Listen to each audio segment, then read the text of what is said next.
Hello, praise the Lord. இந்த நாளுக்கான வேத வசனம் சங்கீதம் 57:4. என் ஆத்துமா சிங்கங்களின் நடுவில் இருக்கிறது, தீயை இறைக்கிற மனுப்புத்திரருக்குள்ளே கிடக்கிறேன். அவர்கள் பற்கள் ஈட்டிகளும் அம்புகளும் அவர்கள் நாவு கருக்கான பட்டயமாய் இருக்கிறது என்று இந்த வசனத்தில் வாசிக்கிறோம். ஹல்லேலூயா. சிங்கங்களின் நடுவிலிருந்து உங்களை விடுவிக்கிற தேவனுக்கு மகிமை உண்டாவதாக.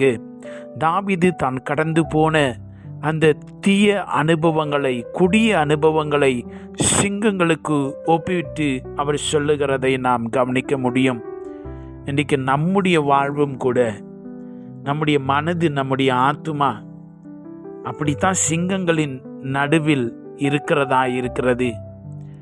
என்ன சிங்கம் என்ன? ஒரு ஆடு 4 சிங்கத்துக்கிட்ட மாட்டிக்கிட்ட எப்படி இருக்கும்? அநேக தேவனுடைய பிள்ளைகளுடைய வாழ்க்கையும் அப்படித்தான் இருக்கிறது.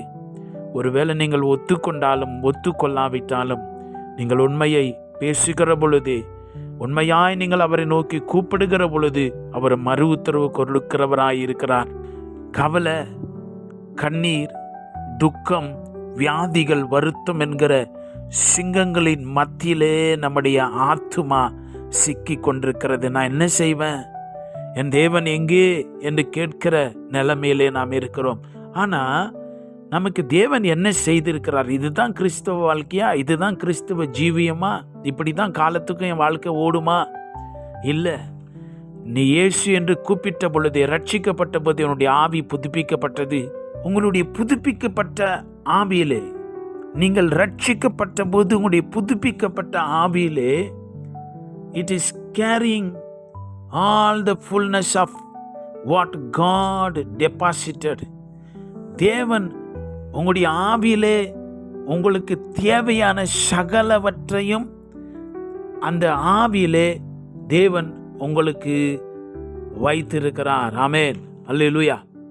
இன்னைக்கு ஏன் நமக்கு அப்படி நடக்குதுன்னு சொன்னால், ஆனால் தேவன் நமக்கு கொடுத்திருக்கிற அந்த நன்மைகளை சுற்றி என்ன இருக்குது என்று சொன்னால், புதுப்பிக்கப்படாத ஒரு மனது தேவன் கொடுத்திருக்கிற நன்மைகளை சுற்றி இருக்கிறது. அதை எடுக்க முடியல. They all the good things that God deposited in your spirit, but now you are surrounded by an unrenewed mind. தேவ பிள்ளைகளே, புதுப்பிக்கப்படாத ஒரு பழைய மனது அந்த நன்மைகளை எடுக்கக்கூடாதபடி பழைய விதத்திலே, பழைய சுவாபத்திலே தொடர்ந்து போய்கொண்டே இருக்கிறது. அங்கே தான் பயம், குற்ற உணர்வு, குறைவுகள், சிக் மென்டாலிட்டி, லேக் கான்சியஸ்னஸ், எப்பவும் ஏழ்மைத்தனம், தரித்திரம், வியாதி பற்றிய பயம், இவ்விதமாய் காலம் கடந்து போய்கொண்டே இருக்கிறது. எப்படி, ஏன் இது இப்படி நடந்தது? ஏன் இது இப்படி இருக்கிறது என்று சொன்னால், நீங்கள் ரட்சிக்கப்பட்ட போது உங்களுடைய ஆவி புதுப்பிக்கப்பட்டதே தவிர உங்களுடைய மனம் புதிதாகவில்லை. ரோமர் 12:2 உங்களுடைய மனம் புதிதாகிறதினாலே மறுரூபமாகுங்கள் என்று நாம் அங்கே வாசிக்கிறோம். அல்லேலூயா. இப்போ என்ன செய்யணும்? அவங்களுக்குள்ள இருக்கிற அந்த புதுப்பிக்கப்பட்ட அந்த ஆவி ஆளும் தன்மைக்கு வர வேண்டும், அதிகாரத்துக்கு வர வேண்டும்.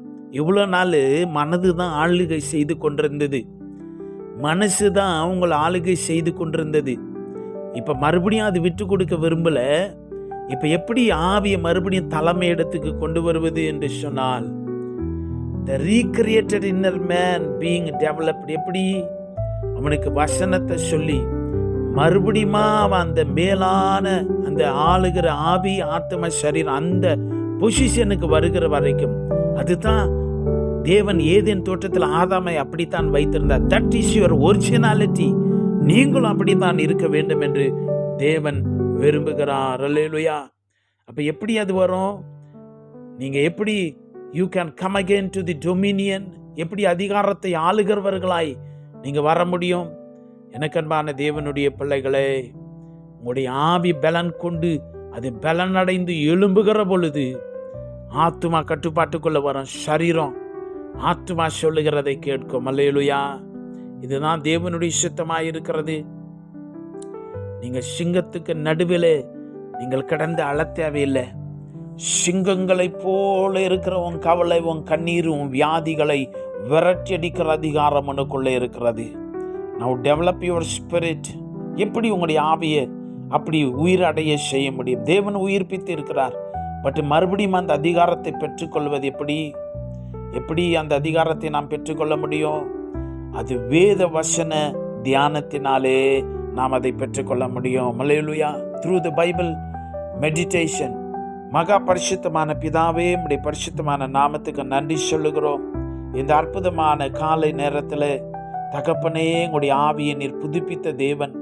எங்களுடைய ஆவியை ஆளுகிற அதிகாரத்துக்கு மீண்டும் கொண்டு வருவது உம்முடைய சுத்தமும் நோக்கமாய் இருக்கிறபடினாலே ஸ்தோத்திரம்.